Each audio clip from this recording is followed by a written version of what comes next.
കോഴിക്കോട് കാരശ്ശേരിയിലും കൊടിയത്തൂരിലും പുലിയെ കണ്ടതായി നാട്ടുകാർ. തിരച്ചിൽ നടത്തിയെങ്കിലും പുലിയെ കണ്ടെത്താനായില്ല. രാത്രി ഒരു 11 മണിക്ക് ഏകദേശം 11 മണിയോളം ആയിന്.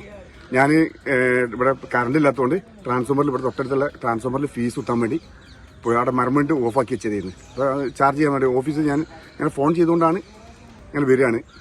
അതിൽ പെട്ടെന്ന് ഇത് കണ്ട് അപ്പോൾ തന്നെ ഞാൻ പറഞ്ഞു ചെയ്ത് ഇത് ഓഫീസിലുള്ള ഫോണിലുള്ള ആളുകൊണ്ട് ഞാൻ പറഞ്ഞു എടാ പുലികളാന്ന് ഞാൻ പെട്ടെന്ന് കണ്ടപ്പോൾ അങ്ങനെ പിന്നെ ഇതിലെങ്ങനെ കാറ്റിൽ ഇങ്ങനെ പോണാ കണ്ട്.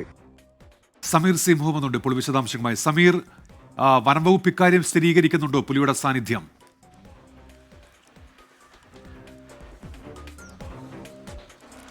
ഉന്മേഷ്, നിലവിൽ വനംവകുപ്പ് ഉദ്യോഗസ്ഥർ ഇത് സ്ഥിരീകരിക്കുന്നില്ല. എന്നാൽ നാട്ടുകാർ ഇതിൽ ഉറച്ചു നിൽക്കുകയാണ്. താൻ കണ്ടത് പുലി തന്നെയാണ് എന്നുള്ള കാര്യമാണ് ലുക്കുമാൻ, KSEB ജീവനക്കാരൻ കൂടിയായിട്ടുള്ള ലുക്കുമാൻ പറയുന്നത്. ഇന്നലെ രാത്രി 11 മണിയോട് കൂടിയാണ് അദ്ദേഹം കണ്ടു എന്ന് പറയുന്നത്.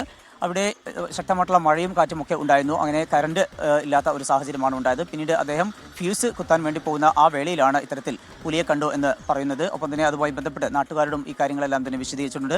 നാട്ടുകാർ ഏറെ വൈകിയും അതുപോലെ ഇന്ന് രാവിലെയും ഒക്കെ തിരച്ചിൽ നടത്തിയെങ്കിലും കണ്ടെത്താൻ കഴിഞ്ഞിട്ടില്ല. വനംവകുപ്പ് ഉദ്യോഗസ്ഥരും അവിടേക്ക് എത്തിക്കൊണ്ട് പരിശോധന നടത്തുന്നുണ്ട്.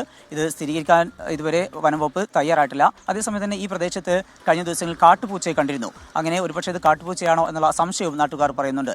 ഏതായാലും ഇതുമായി ബന്ധപ്പെട്ട് വനംവകുപ്പിന്റെ പരിശോധന തുടരുകയാണ്. ശരി, സമീർ സി മുഹമ്മദാണ് വിവരങ്ങൾ നൽകിയത്.